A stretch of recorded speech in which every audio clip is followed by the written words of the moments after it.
Hi and welcome back to our channel active rehab. मैं हूं doctor गगन कपूर, आपका अपना स्पोर्ट्स फिजियोथेरेपिस्ट, और हम इस चैनल पे बात करते हैं स्पोर्ट्स इंजरीज की, sports rehabilitation, sports injury prevention और एक्सरसाइज थेरेपी प्रोग्राम्स की। आज इस वीडियो में हम बात करेंगे रनर्स के अंदर नी पेन की। कौन से फैक्टर्स हैं जो रनर्स के अंदर नी पेन करते हैं, आप उन नी पेन को कैसे प्रिवेंट कर सकते हैं और आपको क्या करना चाहिए यदि आपको नी पेन आता है। तो इस वीडियो को लास्ट तक देखिए, इसका मैक्सिमम बेनिफिट उठाने के लिए।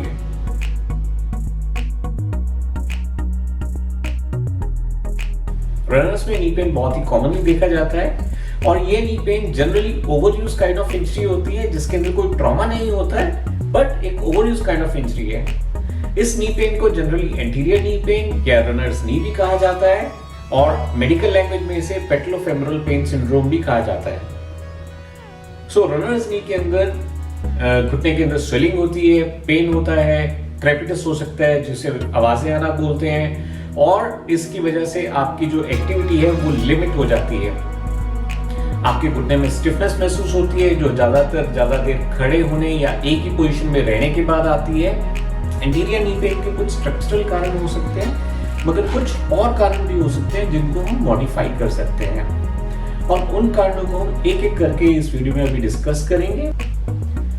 पहला जो रीजन हो सकता है वो हो सकता है ट्रेनिंग एरर्स या इम्प्रॉपर ट्रेनिंग। जब कोई रनिंग कर रहा होता है तो उसे हम ट्रेनिंग का नाम देते हैं, और ये ट्रेनिंग अगर प्रॉपर्ली ना होने से मतलब है कि जब कोई ट्रेन कर रहा होता है तो ट्रेनिंग इंटेंसिटी क्या है, ट्रेनिंग डिस्टेंस क्या है, कितने टाइम के लिए वो रन कर रहे हैं, किस टेरेन पे रन कर रहे हैं। तो जो ट्रेनिंग एरर्स हैं वो इस फॉर्म में हो सकते हैं कि या तो कोई अपनी ट्रेनिंग की स्पीड को सडनली बढ़ाने की कोशिश कर रहा है, जो अपनी रनिंग स्पीड है, जो रनिंग पेस है, उसको सडनली बढ़ाने की कोशिश कर रहा है, या फिर वो अपने डिस्टेंस को बढ़ाने की कोशिश कर रहा है, या उन्होंने फ्रीक्वेंसी बढ़ा दी है रनिंग की। पहले वो हफ्ते में 2 दिन रनिंग करते थे, मगर अब सडनली हफ्ते में 5 दिन या 6 दिन रनिंग करना स्टार्ट कर दिया है उन्होंने। हमने कई बार ऐसा भी देखा है, कुछ लोग हफ्ते में 7 दिन ट्रेनिंग करते हैं, 7 दिन रनिंग करते हैं, जो एडवाइजेबल नहीं होता है। यूजुअली हमारे शरीर को, हमारी बॉडी को, हमारे जॉइंट्स को रिकवर होने के लिए और ट्रेनिंग का इफेक्ट आने के लिए, मसल्स को स्ट्रांग होने के लिए, एंड्योरेंस को बढ़ने के लिए, इन सब चीज़ों के लिए हमें टाइम चाहिए होता है, हमें समय चाहिए होता है, जो हमें रिकवरी के दौरान मिलता है। अगर हम वो रिकवरी पीरियड्स बीच में बिल्ड इन नहीं कर रहे हैं तो वो एक ट्रेनिंग एरर हो सकता है। दूसरा इंपॉर्टेंट फैक्टर जो रनर्स कर सकता है वो है strength of your muscles. If your muscles are not conditioned, अगर आपकी मसल की स्ट्रेंथ उतनी नहीं है कि वो लगातार लोड ले पाए रनिंग का, तो ये नी के अराउंड प्रॉब्लम आ सकती है। उसके लिए आपको करना क्या है? उसके लिए आपको अपने पूरे प्रोग्राम के अंदर स्ट्रेंथ ट्रेनिंग को उसका हिस्सा बना के रखना है। जो स्ट्रेंथ है आपकी मसल्स की, स्पेशली आपकी लोअर लिम्ब मसल्स की, उसको अच्छे रखने के लिए जो भी आप अपना रनिंग प्रोग्राम बना रहे हैं उसके अंदर आपने स्ट्रेंथ ट्रेनिंग को उसका कंपोनेंट रखें। हफ्ते के अंदर 2 से 3 दिन कम से कम स्ट्रेंथ ट्रेनिंग प्रोग्राम को फॉलो करें। और ये स्ट्रेंथ ट्रेनिंग हो सकती है वेट्स के साथ में, हो सकती है थेराबैंड्स को आप यूज कर सकते हो, वेट कप्स को यूज कर सकते हो, आप अपने बॉडी वेट को भी यूज करते हो स्क्वाट्स और लंजेस की फॉर्म में। स्क्वाट्स और lunges weight bearing strength training exercises हैं जिसके कई मॉडिफिकेशंस हैं, और हम अपने किसी अगले वीडियो के अंदर हम इसके बारे में और भी डिस्कस करेंगे कि क्या क्या मॉडिफिकेशन स्क्वाट्स और लंजेस में हो सकती हैं, प्रॉपर तरीका क्या है स्क्वाट और लंजेस करने का, और किस तरह से आपको हेल्प करते हैं आपकी लोअर बॉडी स्ट्रेंथ बढ़ाने के लिए। जब हम लगातार ट्रेनिंग करते हैं तो जो हमारी मसल्स हैं वो लगातार एक्टिव होती हैं।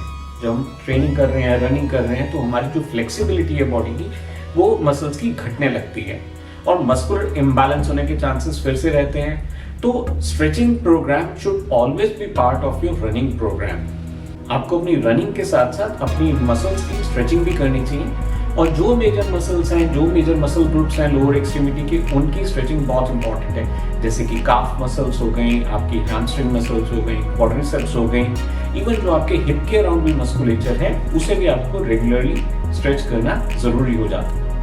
इम्प्रॉपर वार्म अप और कूल डाउन या no warm up and no cool down भी एक बड़ा फैक्टर हो सकता है रनिंग के दौरान में घुटने में दर्द आने के लिए।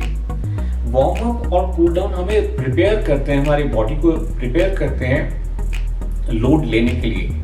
इसके दौरान जो हमारे सर्कुलेटरी सिस्टम है, जो हमारा रेस्पिरेटरी सिस्टम है, जो हमारा मस्कुलर सिस्टम है, ये तैयार होते हैं जो भी हम ट्रेनिंग कर रहे हैं उसके लिए। अगर हम अपनी रनिंग के प्रोग्राम के अंदर अगर हम उसके अंदर वार्म अप ऐड नहीं करते, हम वार्म अप के साथ में जो वार्म अप स्ट्रेचेस है वो ऐड नहीं करते, या रनिंग के बाद में हम कूल डाउन को ऐड नहीं करते, तो हमारी मसल्स स्टिफ हो सकती हैं, हमारी रिकवरी पूरी नहीं हो सकती है। हो सकता है कि हमारी रिकवरी पूरी तरह से ना हो पाए। अगला जो फैक्टर है जो कि नी पेन कर सकता है रनर्स के अंदर, वो है इम्प्रॉपर फुटवेयर। फुटवेयर या शूज एकमात्र ऐसा इक्विपमेंट है, एक अकेला ऐसा इक्विपमेंट है जो रनिंग के लिए बहुत इंपॉर्टेंट है।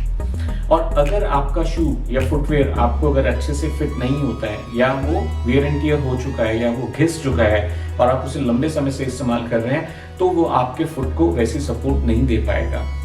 फुटवेयर के कई टाइप्स हैं, इस पर भी यदि आप चाहते हैं कि फुटवेयर के बारे में हम एक वीडियो करें तो हम definitely will be happy to do that, क्योंकि footwear is very important for runners. अगर फुटवेयर किस टाइप का होना चाहिए, किस तरह का होना चाहिए, एटलीस्ट उसके अंदर प्रॉपर कुशनिंग होनी चाहिए, उसके अंदर प्रॉपर सपोर्ट होनी चाहिए, आपके आर्च को वो अच्छे से सपोर्ट कर पाए, आपकी हील को कंट्रोल दे पाए, ताकि आप ज़्यादा अच्छे तरीके से रनिंग कर पाए। और यदि आपका फुटवेयर आपको लगता है कि बहुत पुराना हो गया है, तो प्लीज प्लीज प्लीज उसे चेंज कर लें। उसे चेंज करने से ही जो आपकी प्रॉब्लम है नी के अराउंड, आपकी शन के अराउंड, या कोई भी ऐसी प्रॉब्लम है जो आपके फुटवेयर की वजह से वो एकदम सॉल्व हो जाएगी। कई बार ऐसा भी देखा गया है, लोग अपने साइज के शू नहीं लेते, उन्हें उस दिन स्टोर के अंदर वो शू अवेलेबल नहीं था, तो वो थोड़ा सा एडजस्ट कर लेते हैं। अपने साइज का एक प्रॉपर फुटवेयर होना बहुत जरूरी है, क्योंकि जब आप डिस्टेंसेस कवर कर रहे होते हैं, मे बी 5 किलोमीटर्स, 10 किलोमीटर्स और मोर देन दैट, तो फुटवेयर आपको काफी सपोर्ट देता है, आपको हेल्प करता है एक अच्छी रनिंग एक्सरसाइज करने के लिए। What should you do if you get pain either during running, before running or after running? तो इसके अंदर सबसे पहले आपको यह देखना है कि क्या आपने रनिंग अभी अभी शुरू करी है या आप काफी समय से रनिंग करते हुए आ रहे हैं। अगर आपने अभी अभी रनिंग शुरू करी है, तो is your body ready to take that kind of load? क्या आपका शरीर अभी रेडी है रनिंग का लोड लेने के लिए? क्या आपने बहुत जल्दी अपनी रनिंग स्टार्ट तो नहीं कर दी है? पहले आप एक बहुत ही सेडेंटरी लाइफस्टाइल में थे, कुछ खासा फिजिकल एक्टिविटी नहीं करते थे, और सडनली आपने रनिंग स्टार्ट कर दी है। रनिंग को स्टार्ट करने के लिए पहले हमें एक वॉकिंग प्रोग्राम पे आना चाहिए, हमें कुछ समय के लिए, कुछ वीक्स के लिए हमें वॉक करनी चाहिए, फिर हमें रनिंग और वॉक को मिक्स करना चाहिए, ताकि हम वापस अच्छे से रनिंग के ऊपर आ सकें और प्रॉपरली रेगुलर बेसिस पे we can do our running. अगर आप काफी समय से रनिंग कर रहे हैं फिर भी अब आपके घुटने में दर्द आ रही है, तो उसका कारण आपकी ट्रेनिंग हो सकता है। There could be some change in your training program. शायद आपने डिस्टेंस बढ़ा दिया हो, शायद आपने स्पीड बढ़ा दी हो, शायद आपने फ्रीक्वेंसी बढ़ा दी हो, या कोई भी ट्रेनिंग से रिलेटेड ऐसी चीज चेंज की होगी जिसकी वजह से आपकी नी के ऊपर ज्यादा लोड आ रहा है। So you have to think and try to know what has change in your training program, जिसने कि आपको नी पेन किया है। अगर आपको पेन आ जाता है तो first of all you should try to do icing and rest बहुत ही जरूरी है इस केस के अंदर। You should reduce down your training load.